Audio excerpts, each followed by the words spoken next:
Alors, nous avons vu phase 1, classe inversée. Phase 2, introduction du vocabulaire.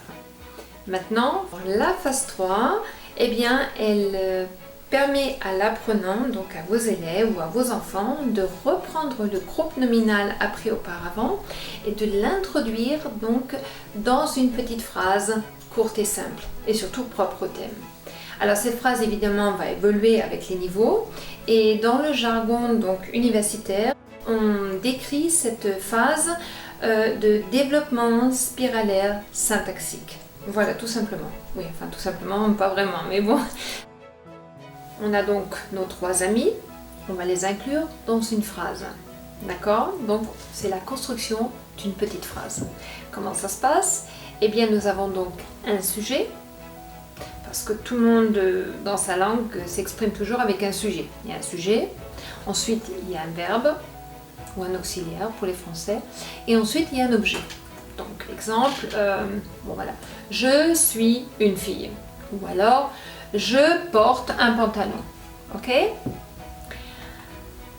L'objet, ça peut être donc nos 3 amis, vous vous souvenez? Donc là, on a l'article, le nom et la couleur ou un adjectif, ok? Donc tout à l'heure je vous dis je suis une fille, je peux dire je suis une grande fille, ou alors je porte un pantalon bleu marine, d'accord? Voilà, donc c'est la base. En plus des 3 amis, on ajoute la négation. Alors là, eh bien tout simplement, j'explique aux enfants que je prends des lunettes et sur ces lunettes, eh bien j'écris ne pas. Et sur le nez, je fais un V, d'accord? Et quand je porte ces lunettes pendant les jeux avec les enfants ou avec les apprenants, c'est aussi des adolescents ou des adultes, et qu'ils construisent une phrase à la négation et qu'ils disent je ne pas porter un pantalon.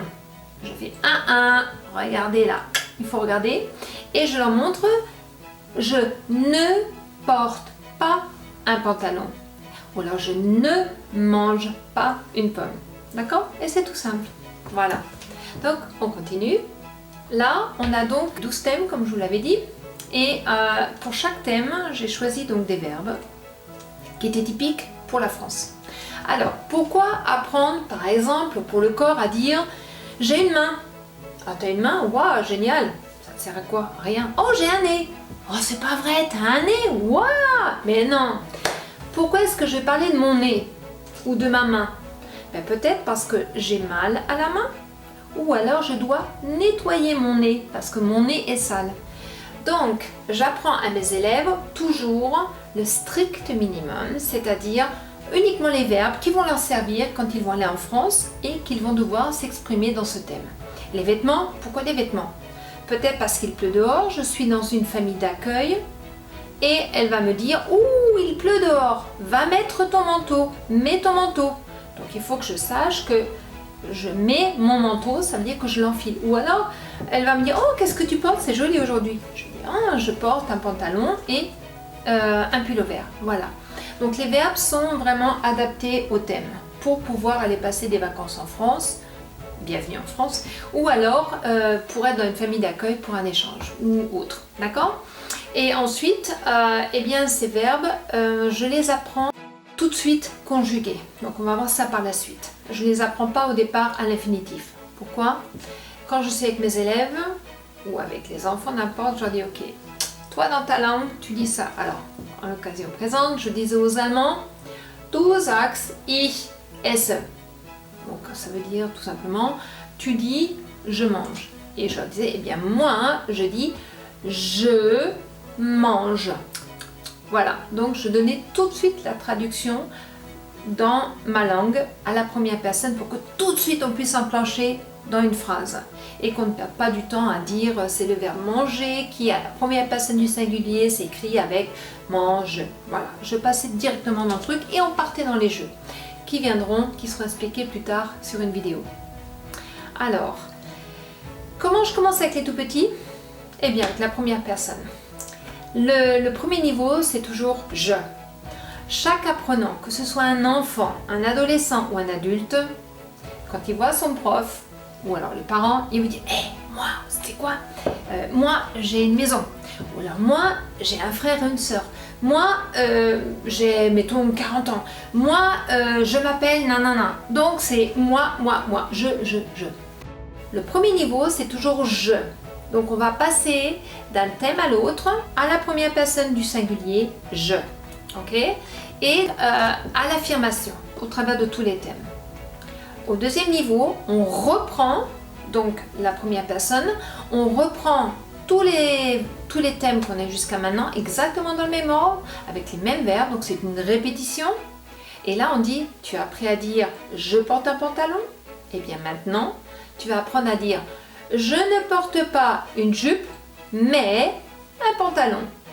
Je ne mange pas une pomme, mais une poire. Et ainsi de suite. D'accord? Donc, avec la conjonction « mais », on introduit la négation. Et on répète ainsi donc l'affirmation. Voilà, donc on peut aussi dire « je ne mange pas une pomme, mais je mange une poire », pour ceux qui le souhaitent. D'accord? Troisième niveau, alors là, je me suis dit enfin quelque chose qui est positif dans la langue française, parce que j'ai vraiment trouvé beaucoup de difficultés pour l'enseigner, mais là, c'était quelque chose de positif. Alors, regardez bien, quand on parle à la première personne, on dit « je mange »,« je porte »,« je fais ». Voilà. Et la troisième personne, donc les parents qui vont nous accompagner et autres, eh bien c'est la même chose. Ils vont dire maman porte, papa fait. C'est exactement la même chose. Il n'y a pas de différence au niveau de la grammaire. Donc on peut expliquer à l'apprenant que quand il va aller en France, en vacances ou autre, eh bien il ne sera sûrement pas seul. Il aura d'autres personnes autour de lui. Et il est important qu'il apprenne à parler pour ceux qui vont l'accompagner. Donc papa, maman, ou alors le frère, ou alors la fille, ou la grand-mère, ou le chien, pourquoi pas. Et qu'il apprenne à parler pour cette personne. Donc là, on enlève le « je » et on met le sujet à la place. Et ensuite, bah évidemment, on ajoute la négation.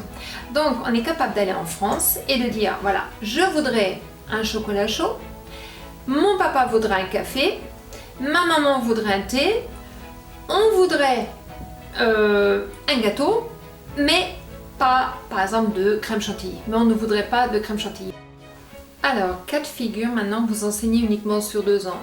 Ou alors vous voulez aller avec vos enfants, ce sont vos propres enfants et vous n'avez pas besoin de passer 4 années pour faire les 4 étapes. Eh bien, il y a la possibilité aussi donc de passer sur 2 ans ce qu'on apprend sur 4. Alors, comment ça se passe? Eh bien, vous enseignez tout simplement à la première personne et à la troisième personne du singulier, à l'affirmatif. Quand l'enfant apprend à dire, par exemple, j'ai une règle, donc le premier thème c'est l'école, bon, alors je suis née un tel mois, et puis d'un coup la famille arrive, et on apprend à dire j'ai une maman, j'ai un papa, j'ai un frère, une soeur, et on a envie de dire quel âge ils ont. Et donc on a envie de commencer à parler pour papa, maman, ou de dire ah maman s'appelle gna gna gna. Ou les animaux, donc on a envie de dire que les animaux ont tel âge ou sont de telle couleur et ainsi de suite. Donc là c'est l'occasion d'amener la troisième personne du singulier, voilà. Et évidemment, donc la deuxième année, on recommence avec la première personne du singulier, le je, et on amène la négation. Et on amène ensuite la troisième personne du singulier avec la négation quand le thème de la famille ou le thème des animaux arrive. Voilà, donc on comprime la méthode sur 2 ans. À l'époque où j'apprenais le français, on n'avait pas le droit d'utiliser le pronom on. C'était vraiment oh, il faut toujours dire nous, nous, nous. Mais à l'époque actuelle, il faut voir que dans le langage courant, même à la télé, maintenant je le vois dans les informations ou autres, on dit on. Donc on va au cinéma, on va au café, on va au restaurant, et ce on se conjugue comme il et elle. C'est formidable, non? Donc on apprend pour la troisième personne et pour le groupe d'un coup.